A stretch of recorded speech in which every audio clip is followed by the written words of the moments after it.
22 जून को अमेरिका ने ईरान के फोर्डो, नतांज और इस्फहान के न्यूक्लियर साइट्स पर हमला करने का बड़ा दावा किया। अमेरिकी राष्ट्रपति डोनाल्ड ट्रंप ने यह दावा किया कि अमेरिका ने ईरान के न्यूक्लियर साइट्स को बहुत नुकसान पहुंचाया है।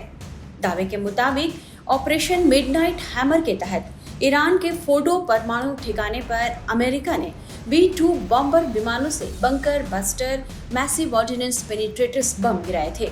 इस हवाई हमले में ईरान के इस प्रमुख परमाणु संयंत्र को काफी नुकसान पहुंचा। अमेरिका के राष्ट्रपति डोनाल्ड ट्रंप ने बताया कि कैसे अमेरिका के बंकर बस्टर बम ईरान के फोर्डो परमाणु ठिकाने में मक्खन की तरह घुस गए थे। उसके बाद अमेरिकी बॉम्बर विमानों की चर्चा दुनिया भर में होने लगी। अब इस बम वर्षक विमान को लेकर एक अजीबोगरीब दावा किया जा रहा है। कई रिपोर्ट्स में यह दावा किया गया है कि ईरान की न्यूक्लियर साइट्स पर हमले के बाद B-2 बॉम्बर वापस अपने अड्डे तक लौटा ही नहीं। अमेरिका के ईरान पर हुए हमले के बाद एक B-2 बम वर्षक के लापता होने की खबरों ने दुनिया में हलचल मचा दी है। कई रिपोर्ट्स में यह दावा किया गया कि ऑपरेशन मिडनाइट हैमर के दौरान यह विमान बेस पर वापस नहीं लौटा। इस विमान को लेकर अमेरिकी रक्षा विभाग ने भी कोई साफ जानकारी नहीं दी है। अमेरिका के B-2 बॉम्बर को ट्रैक करना बेहद मुश्किल काम है और इसका हर ऑपरेशन बेहद सीक्रेट होता है। इस वजह से यह सवाल एक अनसुलझी पहेली की तरह बना हुआ है कि आखिर यह विमान गया तो गया कहाँ। यह सवाल भी उठने लगे कि B-2 बॉम्बर के गायब होने पर अमेरिका ने कोई बात क्यों नहीं की।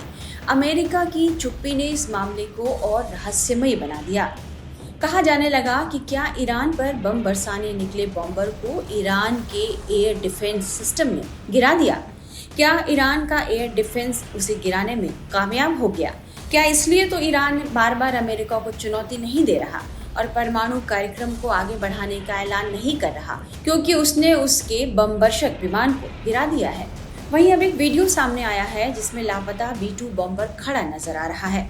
बताया जा रहा है कि होनोलुलु के डेनियल के इनोयो अंतर्राष्ट्रीय हवाई अड्डे पर आपातकालीन लैंडिंग करने के लिए इस अमेरिकी बॉम्बर को मजबूर होना पड़ा।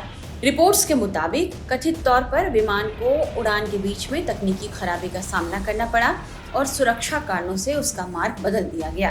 तब से यह होनोलुलु में ही रुका हुआ है। हालांकि अब भी सवाल वही है कि क्या यह वही बॉम्बर है जिसने ईरान के न्यूक्लियर साइट्स पर हमला किया और बाद में उसके लापता होने की खबर आई। सबकी नज़रें इस रहस्य के सुलझने पर टिकी हुई हैं। हालांकि माना जा रहा है कि अमेरिका इस पहेली को अनसुलझी रहने देना चाहेगा।